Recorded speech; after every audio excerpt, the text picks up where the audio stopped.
நடந்த இடைத்தேர்தலில் அனுமதி பெறாமல் நாங்கள் பரப்புரை செய்தோன்ட்டு நேரத்துக்கு கூடுதலாக அவங்க கொடுத்த நேரத்துக்கு கூடுதலாக பேசிட்டோங்கிறது ஒரு வழக்கு. இந்த நாட்டில் கள்ள வாக்கு போடுவது, வாக்குக்கு காசு கொடுப்பதெல்லாம் குற்றம் இல்லை. அனுமதி பெற்று தான் நாங்கள் செய்கிறோம். அனுமதி பெற்று தான், அனுமதி பெறாமல் எப்படி போய் வாக்கு சேகரிக்க போவோம்? ஒரு வழக்குன்னா ஒரு முறை இருக்குல்ல. ஒவ்வொரு ஆள் மேலேயும் 7 வழக்கு 8 வழக்கு,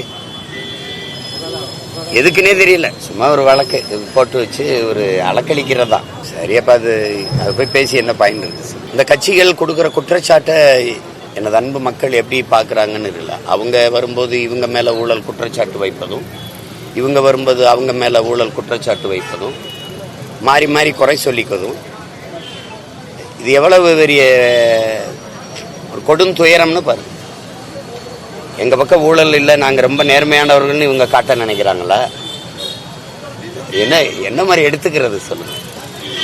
இப்போ இது ஒரு தேர்தல் வரும்போது இது ஒரு வழக்கமாக நடக்கிற ஒரு வேடிக்கை தான். திருவிழா காலங்களில் ஒரு வேடிக்கை காட்டுவோம்ல, ஒரு விழா, ஒரு நாடகம் போடுவோம்ல, அது மாதிரி ஒரு நாடகம். இதை நம்ம பார்த்து ரசித்து சிரிச்சுக்கிட்டு போக வேண்டியதுதான்.